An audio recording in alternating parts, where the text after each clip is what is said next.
এরকম কুৎসিত কয়লার ড্রাম একটা মেয়েকে আমি বিয়ে করেছি মা? তোমাদের কি মাথা খারাপ হয়ে গেছে? এই মেয়েকে তোমরা আমার সাথে বিয়ে দিয়েছো? আমি এখন আমার ফ্রেন্ড সার্কেলের কাছে মুখ দেখাবো কি করে? তিশানের চেঁচিয়ে বলা কথাগুলো তীরের মতো গিয়ে নুসাইবার বুকে বিঁধল। নুসাইবা আঁচলে মুখ গুজে দেওয়ালে পিঠ ঠেকিয়ে দাঁড়িয়ে চোখের জল বিসর্জন দিচ্ছে। কাল বিয়ে করে আজ স্বামীর মুখে এইসব কথা শুনে ও অনেকটা পাথরের ন্যায় শক্ত মুখ করে দাঁড়িয়ে আছে। কান্নাগুলো নুসাইবার গলায় জট পাকিয়ে আছে। কাল সারা রাত তিশান রুমে আসেনি। তখনই নুসাইবা বুঝে গেছিল তিশান নিজের ইচ্ছায় বিয়ে করেনি। তাহলে কেন বিয়েটা করলো তিশান?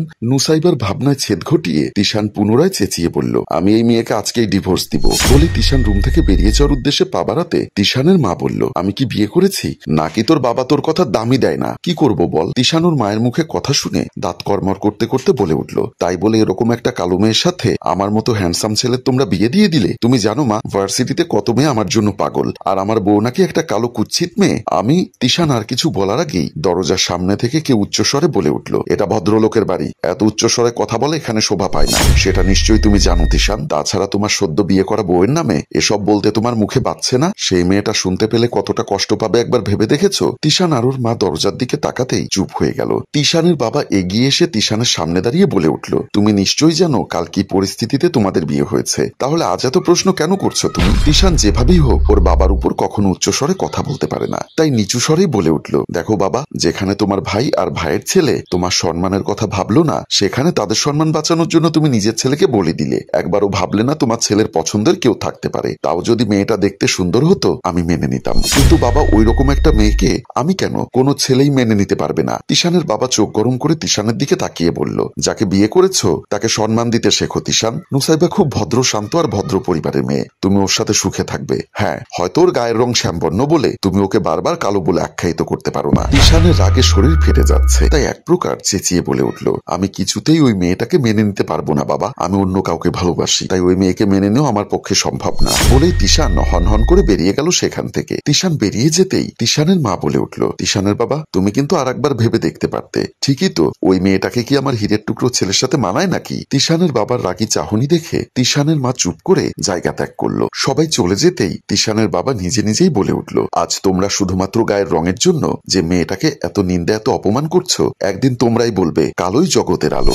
আর সেদিন বুঝবে আমি এই মেয়েটাকে ঘরের বউ বানিয়ে ভুল কাজ করিনি। সেদিন খুব শীঘ্রই আসবে। নুসাইবা এতক্ষণ ধরে পাশের রুম থেকে ওদের সবার কথাই শুনছিল আর চোখের জল ফেলছিল। কারোর পায়ের শব্দ শুনে নুসাইবা তাড়াতাড়ি চোখের পানি মুছে নিয়ে খাটে উঠে খাটের কোনায় গুটি সুটি মেরে বসে পড়ল। তিশান রুমে ঢুকেই নুসাইবাকে ওর রুমে দেখে রাগে ফেটে পড়ল। তিশান রাগে নুসাইবার সামনে গিয়ে নুসাইবার হাতটা জোরে চেপে ধরে বলে উঠল, আমার রুমে ঢোকার পারমিশন তোমাকে কে দিয়েছে? এক্ষুনি বেরিয়ে যাও তুমি আমার রুম থেকে, বেরিয়ে যাও বলছি। বলি নুসাইবাকে কোনো কথা বলতে না দিয়ে তিশান ওর হাত ধরে টানতে টানতে দরজার দিকে নিয়ে আসে। দরজার সামনে এসে ধাক্কা দিয়ে বের করে দিল। নুসাইবা পড়ে যাওয়ার আগেই কেউ ওকে ধরে ফেললো। নুসাইবা অশ্রুসিক্ত চোখে সামনে তাকাতেই একটা 23-24 বছর বয়সী মেয়েকে চোখে পড়ল। মেয়েটা নুসাইবাকে ধরে শান্ত চোখে জিজ্ঞাসা করলো, তুমি ঠিক আছো তো? তোমার কোথাও লাগেনি তো? নুসাইবা প্রতি উত্তরে মাথা নাড়াতেই মেয়েটা রাগী চোখে তিশানের দিকে তাকালো। তিশান অসময়ে তৃষাকে চোখের সামনে দেখে একটু অবাক হলো বটে। আপু, তুই এই সময় এখানে? তৃষা আর কিছু না বলে সোজা তিশানের সামনে গিয়ে সজোরে তিশানের গালে একটা থাপ্পড় মেরে বসলো।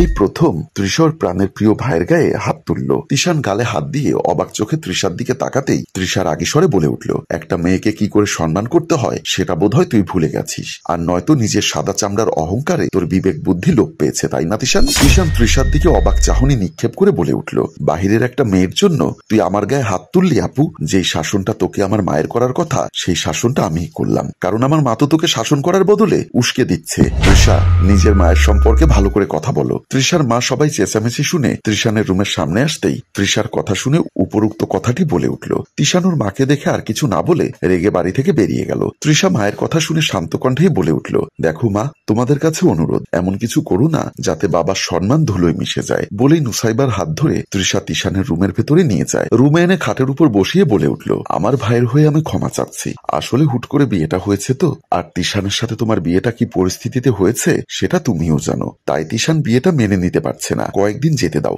সব ঠিক হয়ে যাবে। দেখো। নুসাইবা প্রতি উত্তরে একটা মিষ্টি হাসি দিয়ে বলে উঠল, আমি কিছু মনে করিনি আপু, ওনার জায়গায় আমি থাকলেও হয়তো সেম কাজটাই করতাম। তৃষা আর কিছু না বলে সোজা রুম থেকে বের হয়ে গেল। বাড়ি থেকে বেরিয়ে সাহেরিকার বাসায় চলে আসলো। কয়েকবার বেল বাজতেই সাহেরিকা দরজা খুলতেই তিশানের অবস্থা দেখে অবাক হয়ে চেয়ে আছে। এলোমেলো চুলগুলো কপালের উপর ছড়িয়ে আছে, চোখ দুটো লাল হয়ে আছে, বেশি ফর্সা হয় নাকের ডগা জবা ফুলের মতো লাল হয়ে হয়ে আছে। হঠাৎ তিশানের এই অবস্থা দেখে সাহেরিকা কিছুটা ঘাবড়ে গেল। সাহেরিকাকে কিছু বলার সুযোগ না দিলে তিশান সোজা ড্রয়িং রুমের দিকে চলে যায়। সোফার মধ্যে হেলান দিয়ে বসে পড়ল। তিশান সোফায় হেলান দিয়ে চোখ বন্ধ করে আছে। সাহেরিকা ওর পাশে বসে ওর মাথায় হাত রাখতেই তিশান চোখ খুলে সাহেরিকার দিকে তাকাতেই সাহেরিকা বলে উঠল, মিস্টার তাহসান আহমেদ তিশান, একটা মেয়েকে নিয়ে তিশানের এই অবস্থা? ও মাই গড, লাইক সিরিয়াসলি? তিশান কিছুক্ষণ চুপ থেকে বলে উঠল, দেখ শাহরু, স্টুপিড কথা বন্ধ করে একটা বুদ্ধি দে আমাকে, যে ওই মেয়েটাকে আমি কি করে আমার ঘাট থেকে নামাবো। আরে চিন্তা করিস না, আমি তো আছি, তুরিতেই সব ঠিক করব। তারা দুজনে হাতে হাতে হাইফাই লাগায়। আর এখানেই গল্পের মোড় অন্যদিকে ঘুরিয়ে আমাদের গল্পের প্রথম পর্ব শেষ হয়। সম্মানিত ভিউয়ার্স, কালো মেয়েটি কি পারবে স্বামীর মনের মতো হতে, নাকি ওর জন্য অপেক্ষা করছে আরো কষ্ট? ওদের ষড়যন্ত্র কি ছিল তা দেখতে আর সব জানতে কমেন্ট করুন দ্বিতীয় পর্বের জন্য। গল্পটির ভাবনায় ও পরিচালনায় হাশেম রাজু, চিত্রগ্রহণ রোমান ও মিজান, প্রযোজনায় মঞ্জুর মোর্শেদ মিউজিক প্লাস। গল্পটি ভালো লাগলে লাইক, কমেন্ট ও শেয়ার করে দিন। ধন্যবাদ।